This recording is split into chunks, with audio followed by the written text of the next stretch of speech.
मेरा नाम है ईमानदार सैनी और मेरे एग्ज़ाम चल रहे हैं। तो मेरा काफ़ी सिलेबस था, तो इसलिए मैंने याद कर लिया है हनुमान चालीसा। दोस्तों, एग्ज़ाम में टाइम टेबल बनाना बहुत ज़रूरी होता है, तो इसलिए सबसे पहले मैंने एक टेबल बनाया और उसको आज मैं फुर्सत से फॉलो कर रहा हूँ। सबसे पहले मैंने उठ के इंग्लिश की एक मूवी देखी, उसके बाद मैंने कुछ प्रॉब्लम सॉल्व करी, अपने दोस्त की लव लाइफ की, और फिर मुझे याद आया कि सब्जेक्ट में जो हिस्ट्री है वो भी बहुत ज़रूरी है। इसलिए फिर मैंने 1 घंटे बैठ के अपनी ब्राउजिंग हिस्ट्री डिलीट करी। अगर दोस्तों मेरा इतने पढ़ने के बाद भी मेरे नंबर नहीं आए तो फिर समझ जाइएगा आप शिक्षा प्रणाली में ही खोट है, वो बच्चों को आगे नहीं बढ़ सकती, नहीं पढ़ा सकती है।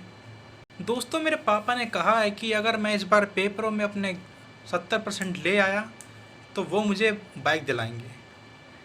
पर लेकिन जिस हिसाब से विश्व में प्रदूषण बढ़ रहा है, उससे फिर ग्लोबल वार्मिंग बढ़ रही है, फिर मैंने उससे निर्णय लिया है कि मैं 50% से ज़्यादा नहीं लाऊंगा। मुझे प्रकृति की चिंता है और दोस्तों मुझे प्रकृति की रक्षा करनी है। तो दोस्तों, मेरे दोस्तों के कुछ पापा हैं जो उन्हें कहते हैं पढ़ लो नहीं तो गांड तोड़ देंगे तुम्हारी, और जो मेरे पापा हैं वो ऐसे नहीं हैं।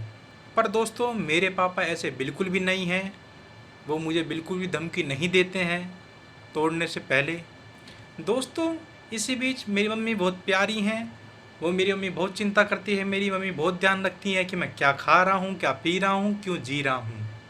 और जब भी मेरे पापा मुझे प्यार से बेल्ट मारने के लिए आते हैं, मेरी मम्मी बीच में आ जाती हैं और मुझे कभी भी 3 बेल्ट से ज़्यादा खाने नहीं देती हैं। और कल तो दोस्तों मेरी मम्मी मेरे पापा से लड़ पड़ी कि आपने क्यों मारा इसे, आज मेरी बारी थी। खैर दोस्तों, आई लव माई फैमिली।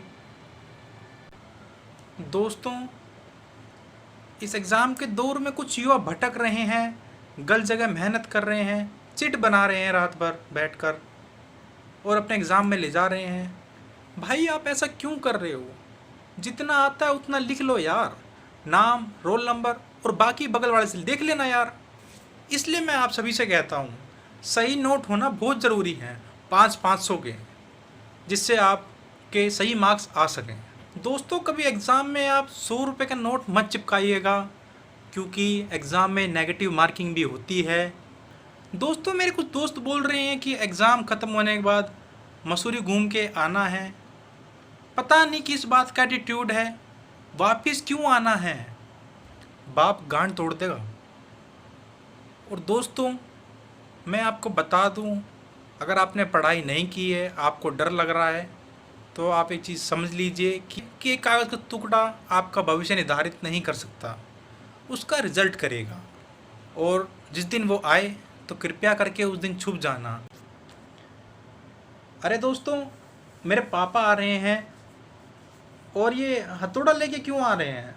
खैर, मारने ही आ रहे होंगे।